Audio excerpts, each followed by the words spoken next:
There is one person in here. I don't know who it is, and you will not know who it is yet. But there is one person in here for whom the reading of Plato's Republic will be the most important intellectual experience you have at Yale. It is a book that one of you will go back to time and time again, and it will stick with you forever.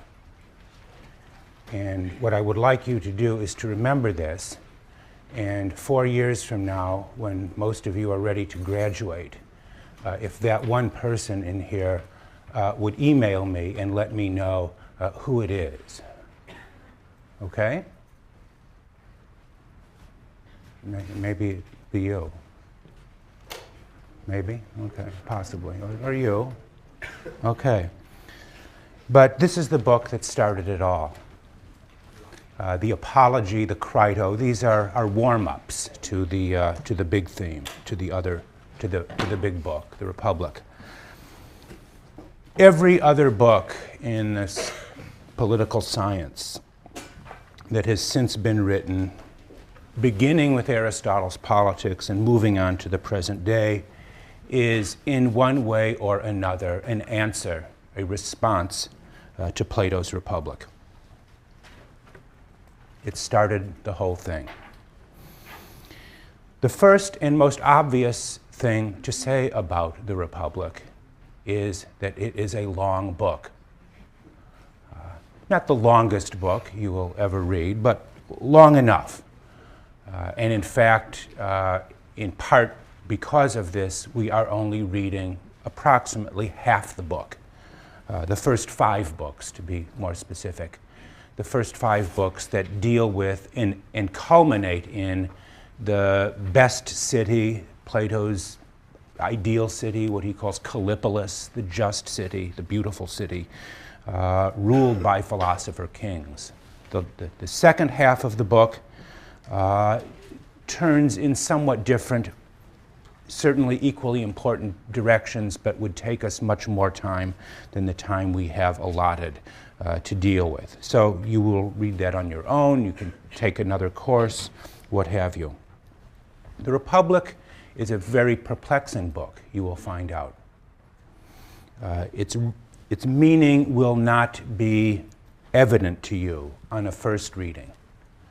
It may not be clear to you on a 10th reading unless you approach it with the proper questions and the proper frame of mind. So let's start by asking a simple question. What is the Republic about? What is this book? What does this book deal with? This is a question that has perplexed and divided readers of Plato almost from the beginning. Is it a book about justice, as the subtitle of the book suggests? Is it a book about what we today might call moral psychology and the right ordering of the human soul, which is a prominent theme addressed in this work? Is it a book about the power of poetry and myth, what we would call the whole domain of culture, to shape souls and to shape our societies? Or is it a book about metaphysics and the ultimate structure of being, as certainly many of the later books of the Republic suggest? The theory of the forms, the image of the divided line, and so on and so on. Of course, it is about all of these things, and several others as well. But at least at the beginning, when we approach the book, we should stay on its surface, not dig, at least initially, too deeply. As one of the great readers of Plato of the last century once said, only the surface of things reveals the essence of things. And the surface of the Republic reveals that it is a dialogue. It is a conversation. We should approach the book, in other words, not as we might a treatise, but as we might approach a work of literature or drama. It is a work comparable in scope to other literary masterworks: Hamlet, Don Quixote, War and Peace, others you might think of.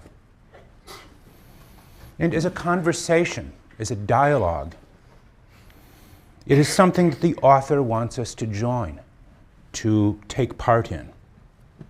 We are invited to be not merely passive onlookers of this conversation, but active participants in that dialogue that takes place in this book over the course of a single evening.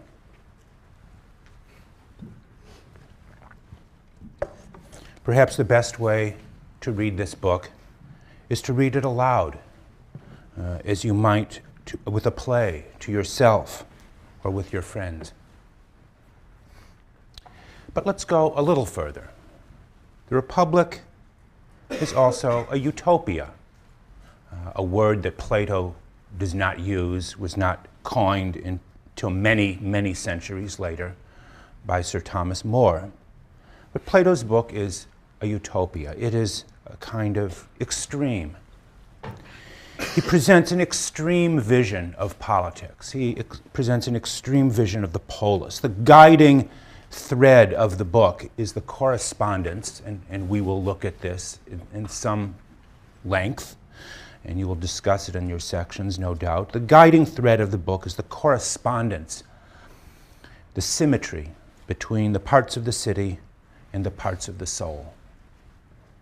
Discord within the city, just as discord within the soul is regarded as the greatest evil.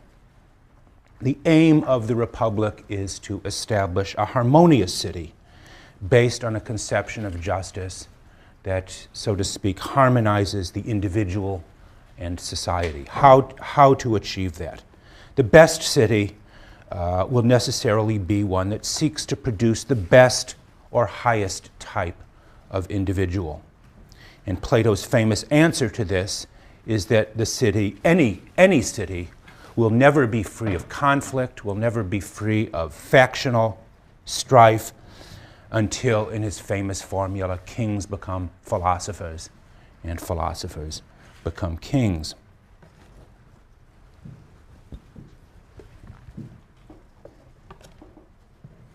The Republic asks us to consider seriously, what would a city look like ruled by philosophers?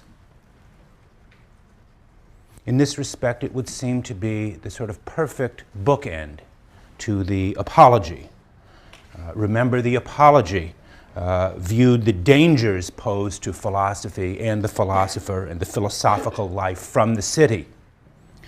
The Republic asks us, what would a city be like if it were ruled by Socrates or someone like him? What would it be like for philosophers to rule? Such a city would require, so Socrates tells us throughout the opening books, the severe censorship of poetry and theology, the abolition of private property and the family, at least among the guardian class of the city, and the use of selected lies and myths, what would today probably be called ideology or propaganda, as tools of political rule. It would seem that far from a utopia, the Republic represents a radical dystopia, a satire, in some sense, of the best polity. And in fact, much of modern political science is directed against Plato's legacy. The modern state, as we have come to understand it, is based upon the separation of civil society from governing authority, the entire domain of what we call private life, separated from the state. But Plato's Republic recognizes no such separation or no such independence for a private sphere. And for this reason, Plato has often been cast as a kind of harbinger of the modern totalitarian state. A famous professor at a distant university was said to have begun his lectures on the Republic by saying, "Now we will consider Plato the fascist."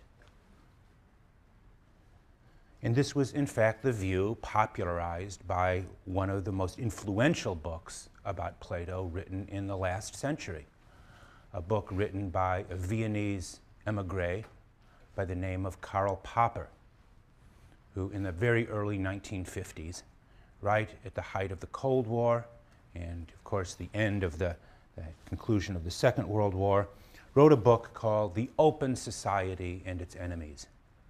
He wanted to know what were the causes or who were the responsible for the experiences of totalitarianism, both in Stalin's Russia and in Hitler's Germany.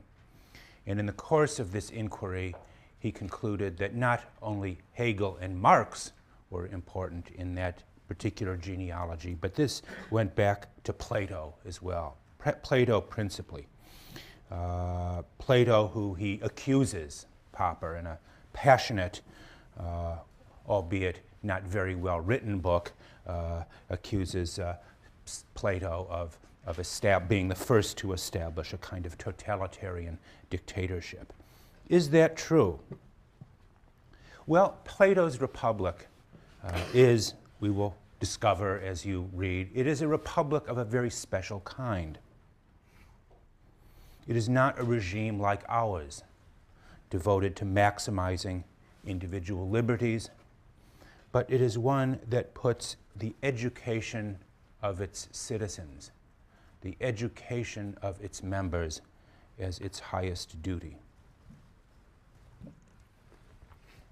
The Republic, like the Greek polis, was a kind of tutelary association. And its principal good, its principal goal, was the education of citizens for positions of public leadership and high political responsibilities. It is always worthwhile to remember that Plato was above all a teacher. He was the founder of the first university, the Academy, the Platonic Academy, where we will find out later Aristotle came to study, among many others, Aristotle being but the most famous. Plato was the founder of this school. And this, in turn, spawned other philosophical schools throughout the Greek world and later the Roman world. With the demise of Rome in the early Christian centuries, these philosophical academies, these philosophical schools were absorbed into the medieval monasteries, and these in turn became the basis of the first European universities in places like Bologna, Paris, Oxford. These were in turn later transplanted to the New World and established in towns like Cambridge and, of course, New Haven. We can say today that this university is a direct ancestor of the Platonic Republic, of Plato's Academy. We are all here the heirs of Plato. Think of that. Without Plato, no Yale. We would not be here today. And I think that is a fact.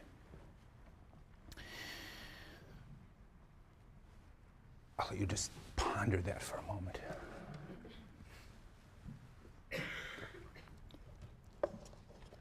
And in fact, let me even say a little more about this. The institutional and educational requirements of Plato's Republic share many features with a place like Yale.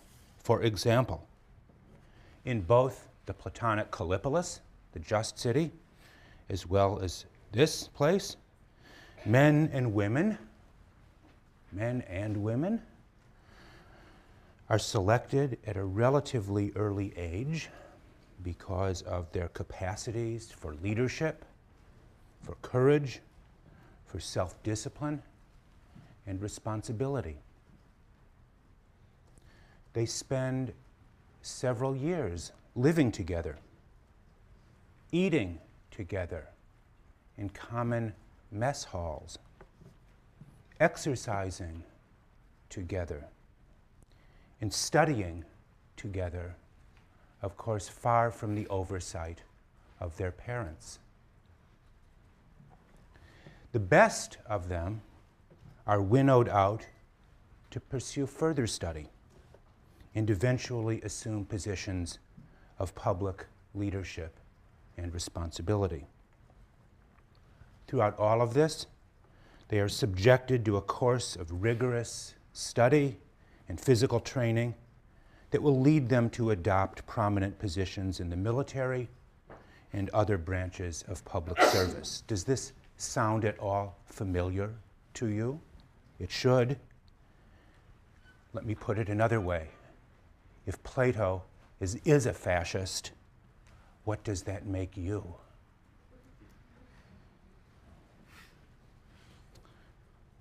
Plato, of course, is an extremist, and he pushes his ideas to their most radical conclusions. That's what it is to be a philosopher.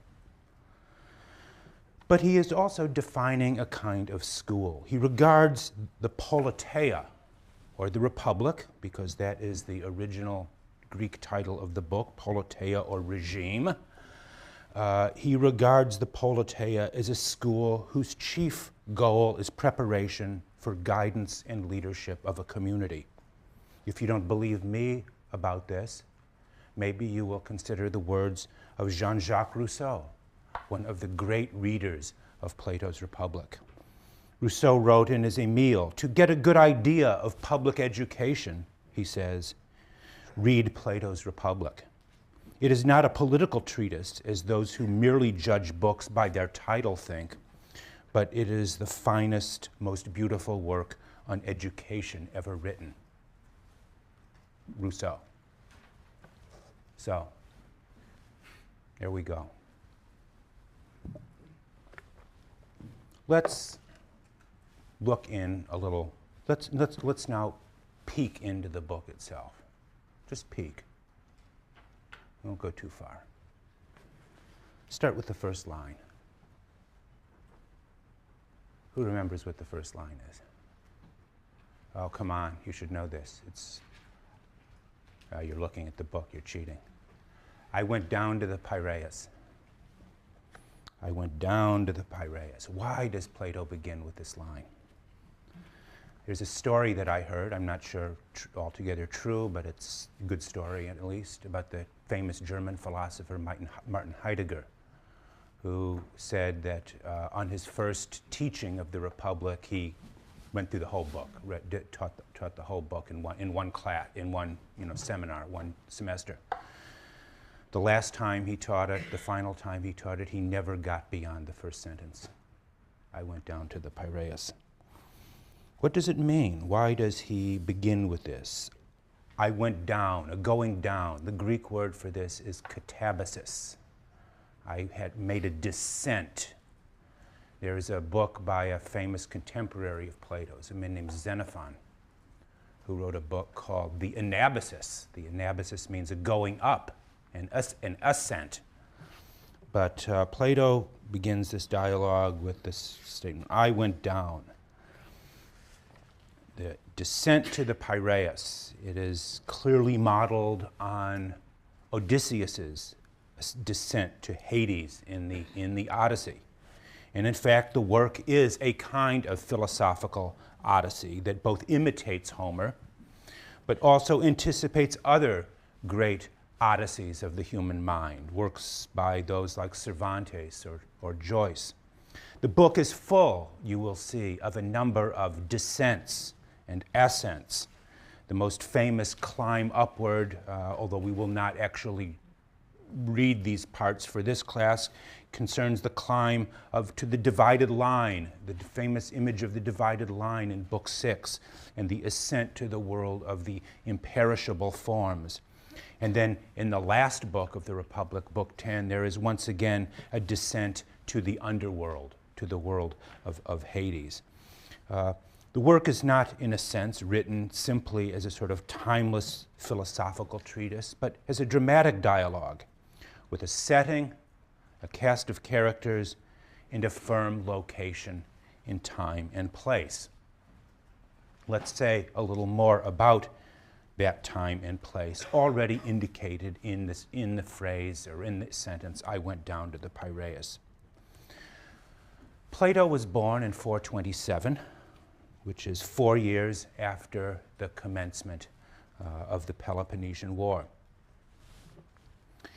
He was a young man of 23 when the democracy in Athens was defeated, and he was only 28 when the restored democracy executed his friend and teacher Socrates in 399. Almost immediately after the trial of Socrates, Plato left Athens and traveled extensively throughout the Greek world. And upon his return, he established this school at Athens called the Academy for the Training of Philosophers, Statesmen, and Legislators. Plato lived a long time. He lived until the age of 80, and except for 2 expeditions to Sicily, where he went at the request of Dionysius to help try to establish a philosophical kingship in Syracuse, he remained in Athens teaching and writing. The Republic belongs to that period of Plato's work after his return to Athens after the execution of Socrates. The dominant feature of Plato's political theory, David Green, a great reader of Plato, has said, is the root and branch character of the change it advocates in existing institutions.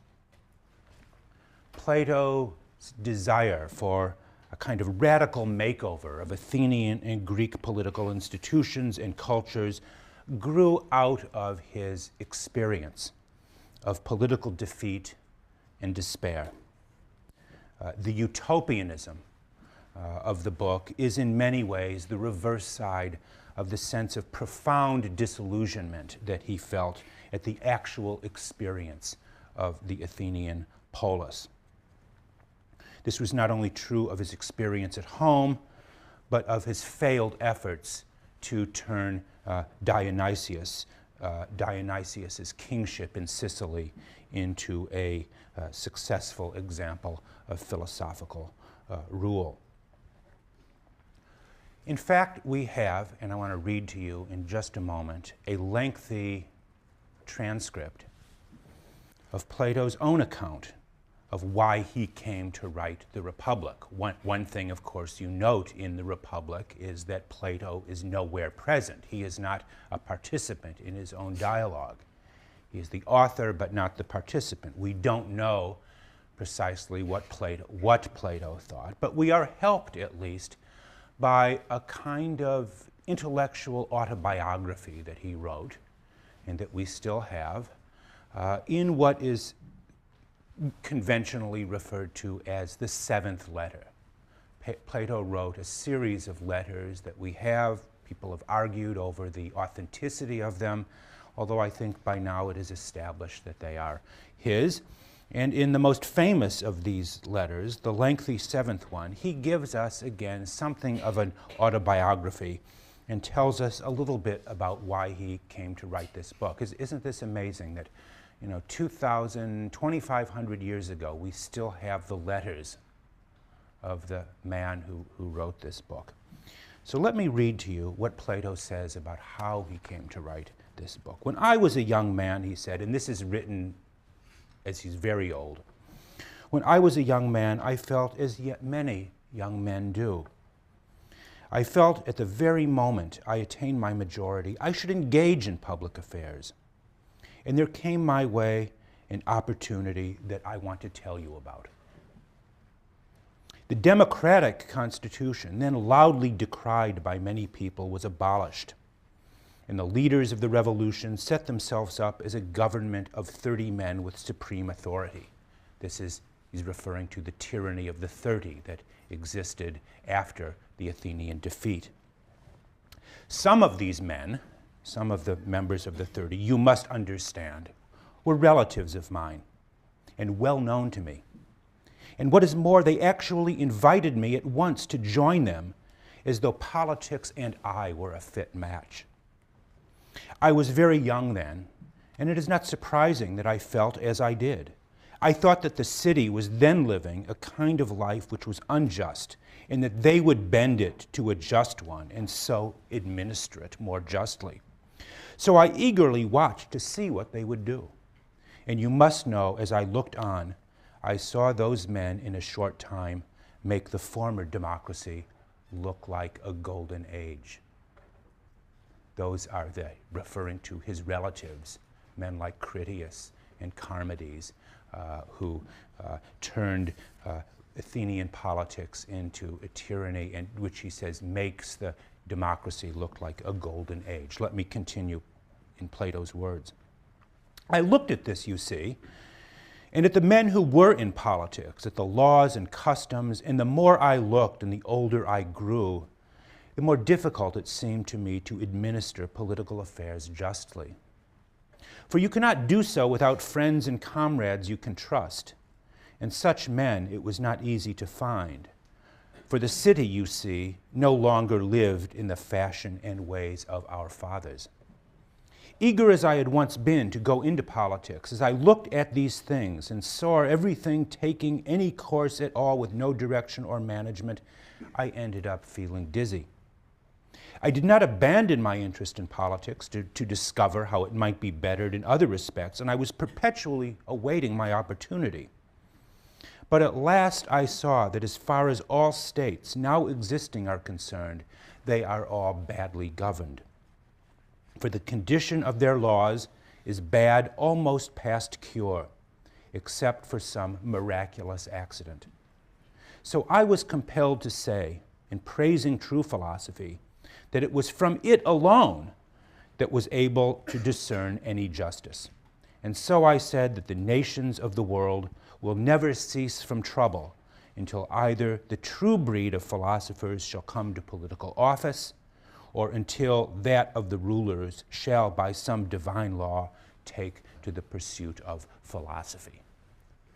And there you see in that wonderful letter and that kind of probing self-examination of his early motives and expectations, you see the disillusionment of the older Plato, looking on what the tyranny had done, but also looking at the states, the nations of his time, seeing their management, seeing their decay and conflict, and saying and suggesting that no justice will ever be expected until, as he says at the end, kings become philosophers and philosophers kings. A direct, reference to the Republic.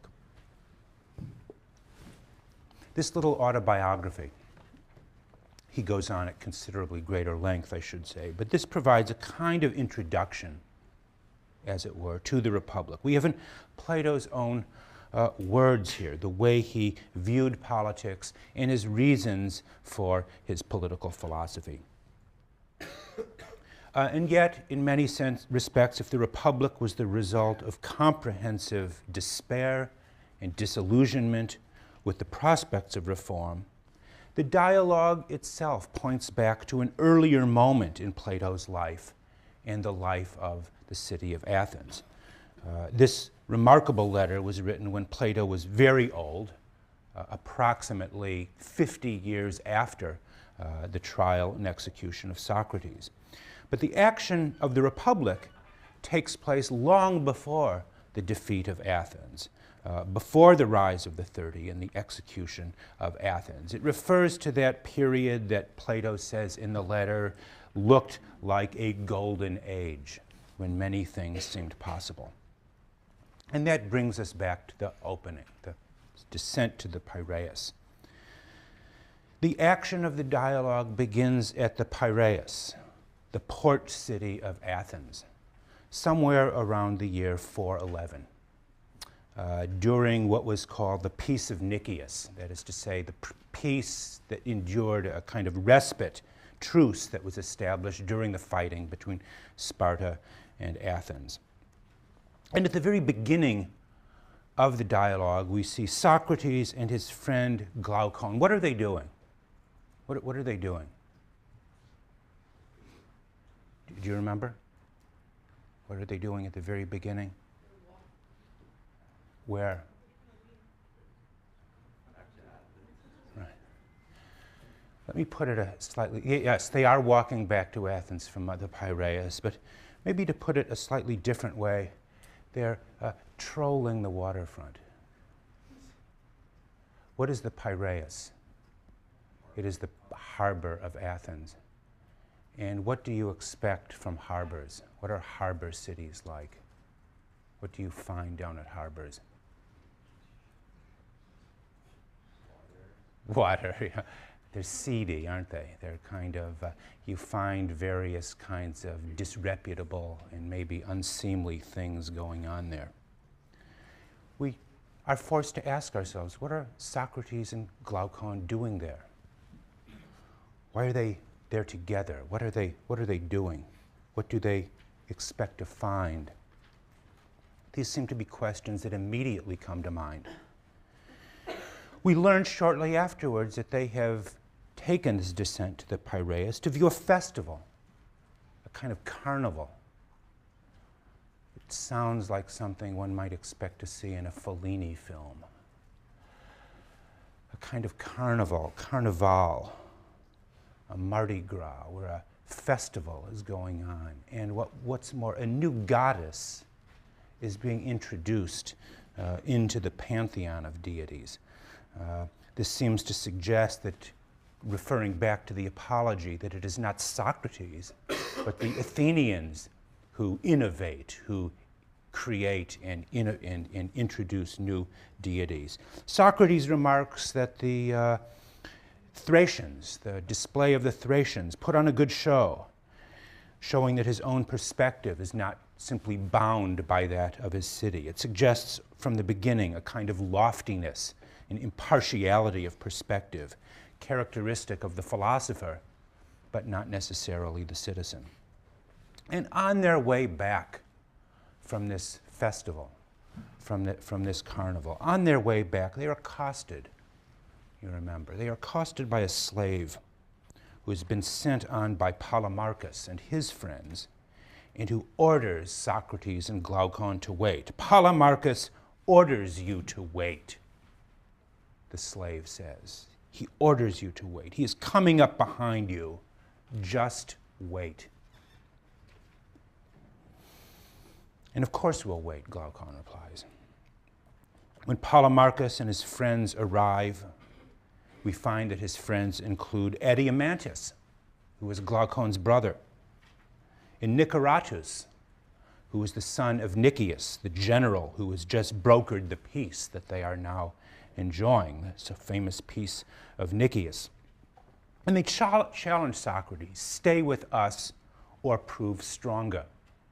Stay with us or prove stronger. Could we not persuade you, Socrates asks. Could we not persuade you to let us go? Not if we won't listen, Polemarchus says. And instead, they reach a compromise. Let Socrates and Glaucon come with Polemarchus and the others to the home of Polemarchus' father, where a dinner will be provided for them, and later a return to the festival where there will be a horseback race. It seems, Glaucon says, we must stay, and Socrates concurs. Why does the book begin with this, opening gambit? Is it simply a ruse to get the reader's attention in some sense, or to kind of rope you in with some promise of what's to follow. Already from the very opening lines, we see in this a clue to the theme that is going to follow. Who has the title to rule? Is it Polemarchus and his friends who claim to rule by strength of numbers? Can we persuade you? Not if we don't listen, he says. Or Socrates and Glaucon, who hope to rule by the powers of reasoned speech and argument. Can we convince you? Can we persuade you? Can democracy that expresses the will of the majority, the will of the greater number, be rendered compatible with the needs of philosophy and the claims to respect only reason and the better argument? That seems to be the question already posed in this opening scene. Can a compromise be reached between the two? Can the strength of numbers as well as respect for reason and the better argument be, in some sense, harmonized? Can they be brought together? Is the just city, perhaps, that Socrates will later consider, a combination of these two, of both force and persuasion? That will be something left to see. But I think you can see the big themes of the book already very present in the opening scene of the dialogue. And the first book is really a kind of preamble to everything that follows. Okay? You with me so far on this? Let's talk a little bit about the participants in this dialogue. It is a dialogue. It has a fairly large number of characters, although only a relatively few number of them speak in the book. And yet it's something very important, as we would want to know in any play or novel or movie. We want to know something about the particular people who inhabit this dinner party that Socrates and Glaucon have been promised. Who are they, and what do they represent? There is Cephalus, who we will see very quickly, the father of Polemarchus, and whose home they are attending. The venerable pater familias, the venerable father of the family. Polemarchus, his son, a solid patriot who defends not only his father's honor, but that of his friends and fellow citizens. And we will also see Thrasymachus, a cynical intellectual who rivals Socrates as an educator of future leaders and statesmen. And of course, it is the exchange between Socrates and Thrasymachus that is one of the most famous moments of the book. And there is in the first set of dialogues a distinct hierarchy of characters, you might say, who we see later on express those distinctive features of the soul and the city. Cephalus, we learn, right? He has spent his life in the acquisitive arts. That is to say, he's a businessman. He's been concerned with satisfying the needs of his body and making money. He represents what will later be called in the Republic the appetitive part of the soul, the appetites. Polemarchus, whose name actually means warlord, think of that. The warlord is preoccupied with questions of honor and loyalty. He tells us to get a little bit ahead of ourselves, that justice is helping your friends and harming your enemies. He seems to represent what Plato or Socrates will later call the spirited part of the soul, something that we want to return to. And Thrasymachus, a visiting sophist, seeks to teach and educate, anticipating what the Republic will call the rational soul, the rational part of the soul. Each of these figures in many ways prefigure the relatively superior natures of those who come later in the dialogue. The two brothers, Glaucon and Adeimantus, whose exchange with Socrates occupies, for the most part, the rest of the dialogue from Book 2 onwards. The two brothers, who incidentally are the brothers of Plato. I should say we know, to my knowledge, we know nothing more about Glaucon and Adeimantus from history, but Plato put them into his dialogue. Put them into they will always be remembered as the two brothers in the dialogue. And again, they seem to represent something quite different. And bear this in mind as you are reading the book, because it is easy to kind of forget who's talking and what they represent. Adeimantus is, we will find, the kind of hedonistic and pleasure-seeking brother. And Glaucon, whose name means something like gleaming, shining, is the fierce and warlike of the two brothers. And of course, there is the philosophically minded Socrates. Again, each of them seems to represent in a superior way the key components of the human soul, the appetitive, the warlike or spirited, and the rational. Together, these figures form a kind of microcosm of humanity. Each of the participants in the dialogue represents one of the specific classes or groups that will eventually occupy the just city, to which Plato or Socrates gives the name Kallipolis, the beautiful city. All right?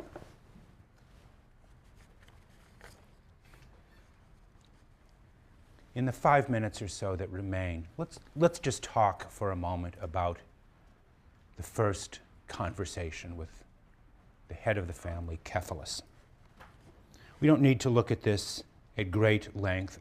You can, I'm sure in your sections, you might want to talk about the arguments a little more specifically that are used in these first three sets of conversations between Cephalus, Polemarchus, and Thrasymachus. Question, more importantly, or the question, I don't know that it's more importantly, but the question I want us to examine a little bit here in the time remaining is what again these characters represent. Cephalus, as his name implies, Cephalus, what does that mean? Do you know? Head, yes. Cephalus, head. The head of the household, but also clearly the claims of age, of tradition, of family. And at the beginning of the dialogue, when Polemarchus has brought his friends back to the house, we see the aged father, Cephalus. He is just returning from prayer. He has just returned from performing certain acts of ritual sacrifice. And he greets Socrates in many ways as a long-lost friend. Perhaps you have had this experience yourself, a always slightly uncomfortable one, when you bring a group of your friends back to your house. You're expecting to have a good time, and your grandparent is there and says, "Oh, it's so good to see a bunch of young people. I want to talk with you." And it's always slightly uncomfortable moment, you might say. We are all have experience of this kind of thing. Everybody knows it from either end. I'm not a grandparent, thank God. But I feel the same thing often when my son brings his friends that I've known for a long time. And, how are you doing? They don't want anything, want to get away. And Socrates does something rather abrupt. Tell me, Cephalus, what's it like to be so old? What is it like to be like you? And do you still feel the need for sex? You know, can you imagine that, saying that to someone's grandfather? Gives you a little idea of the character of Socrates. And Cephalus is so happy. "Oh, thank God I'm past that," he says. You know, thank God. I no longer feel this erotic desire. And at my old age, I can spend my time. I was a young man, that's all I did. I was thinking about sex all the time, and when I wasn't thinking about that, I was making money. But now, I've had my fill of both, and I can spend my later years, the twilight of my life, turning to the things about the gods, performing sacrifices commanded by the gods. You might say, why does Plato begin this way? Well, Cephalus is, should be clear, the very embodiment of the conventional in both senses of that term. He's not a bad man by any means, but he is a thoroughly unreflective one. And in attacking Cephalus, as he does, Socrates attacks the embodiment of conventional opinion, the nomos supporting the city. Note the way Socrates manipulates the dialogue, or the conversation. Cephalus says that the pious man, the just man, practices justice by sacrificing to the gods. And Socrates turns that into the statement that justice means paying your debts and returning what is owed to you. Cephalus, in an easygoing manner, agrees, and then Socrates says, well, what would you think about returning a weapon that you had borrowed from a friend or someone who was in a very depressed, we might say depressed frame of mind? Would that be just? How do you explain that? Would you do that if justice means paying your debts and giving back to each what is owed? And at that moment, Cephalus excuses himself from the dialogue and says rather abruptly, I have to go out and continue my sacrifices in the garden. Socrates, in other words, has broken the bond of tradition and traditional authority that holds the ancient city and the ancient family together. Cephalus is banished from the dialogue. Tradition is banished, and we never hear another word about it for the next 400 or so pages. That's the way Socrates begins this dialogue, or that's the way Plato has Socrates begin it. And we'll look a little more at some of these in our class for next time, and then move into the characters of Adeimantus and Glaucon. And anyway, start your reading, continue your reading, and your sections are going on this week, so enjoy yourselves.